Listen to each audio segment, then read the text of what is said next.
بسم اللہ الرحمن الرحیم۔ السلام علیکم ناظرین۔ ایک دن ایک بغدادی تاجر بہلول سے ملا اور اس نے کہا، مجھے کوئی ایسی چیز بتلا دیجئے جس کا میں کاروبار کروں اور مجھے بہت سا فائدہ حاصل ہو۔ تو بہلول نے جواب دیا، لوہا اور کپاس خرید لیجئے، اس سے آپ کو بہت منافع ہوگا۔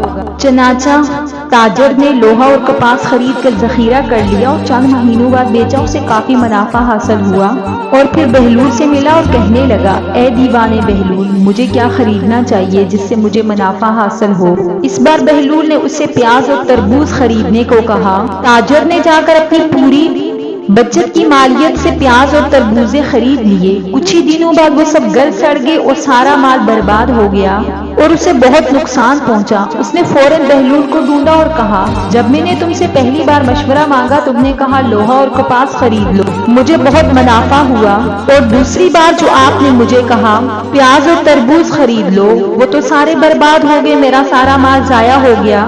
بہلول نے کہا، پہلے دن آپ نے مجھے شیخ بہلول کہہ کر مخاطب کیا اور چونکہ آپ مجھے ایک ذہین شخص کہہ کر مشورہ مانگ رہے تھے تو میں نے اچھا مشورہ دیا۔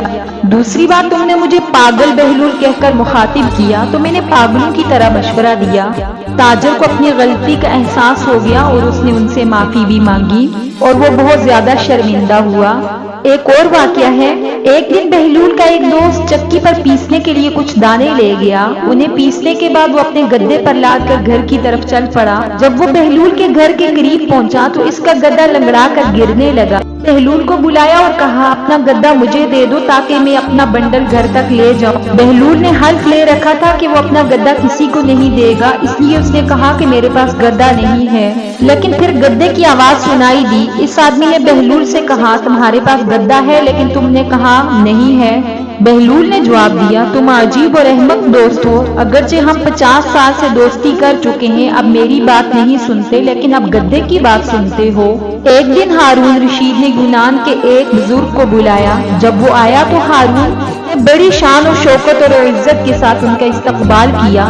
چند دنوں تک درباری حکمران اور بغداد کے بڑے لوگ اس فلسفی سے ملنے کے لیے آتے رہے۔ تیسرے دن بہلول بھی کچھ لوگوں کے ساتھ چلا گیا۔ رسمی چھوٹی موٹی باتوں کے درمیان بہلول نے اچانک اس سے پوچھا، تم کس قسم کا کام کرتے ہو؟ بابا بہلول کی دیوانگی سے واقف تھا، اس لیے وہ اسے احمق کی طرح دکھانا چاہتا تھا۔ اس نے جواب دیا، میں ایک فلسفی ہوں اور میں مردہ لوگوں کے دماغ کو جگاتا ہوں۔ بہلول نے جواب دیا، جو زندہ ہیں ان کو مت مارو، مردہ لوگوں کے ذہن کو بیدار کرنا آپ کا کام نہیں۔ بہلول کے جواب پر ہارون اور اس کے درباری بہت ہنسے اور بابا شرم سے بغداد سے چلا گیا۔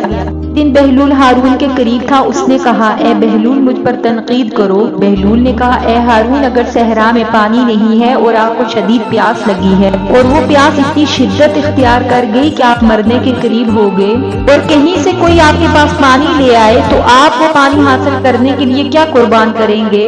ہارون نے جواب دیا، چند دینار میں پانی خرید لوں گا۔ بہلول نے جواب دیا کہ وہ شخص اگر دینار میں پانی دینے پر راضی نہ ہو پھر؟ ہارون نے جواب دیتے ہوئے کہا، میں اپنی آدھی سلطنت اس کو دے دوں گا۔ بہلول نے پھر پوچھا، پانی پینے کے بعد آپ کو وہ بیماری ہو جائے جس سے آپ پیشاب نہیں کر پاتے تو اب آپ بتائیں آپ کیا کریں گے جس سے وہ بیماری دور ہو جائے؟ ہارون نے جواب دیا، میری باقی سلطنت جو تھی وہ بھی میں اس کو دے دوں گا۔ تو بہلول نے کہا، پھر اس بادشاہی کو اہمیت نہ دینا کیونکہ یہ پانی کی چند بوندوں سے بھی زیادہ قیمتی چیز نہیں، اور تم اللہ کی مخلوق کے ساتھ بلائی کرتے رہو تاکہ تمہارے ساتھ بلائی کی جائے۔ کہا جاتا ہے خراسان کا ایک مشہور فقیہ بغداد آیا اور ہارون کو یہ خبر ملی تو اس نے فقیہ کو اپنے دربار میں بلایا۔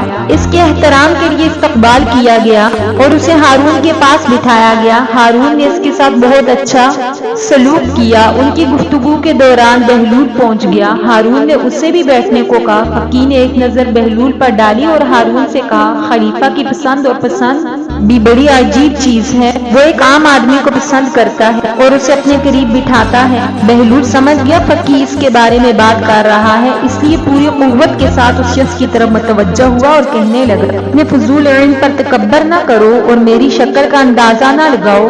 میں آپ سے بحث کرنے اور خلیفہ کے سامنے یہ ثابت کرنے کے لیے تیار ہوں کہ آپ کے پاس جو علم ہے وہ ناقص ہے اور آپ علم کے بارے میں کچھ نہیں جانتے۔ فقیہ نے جواب دیا، میں نے سنا ہے تم پاگل ہو اور مجھے پاگلوں سے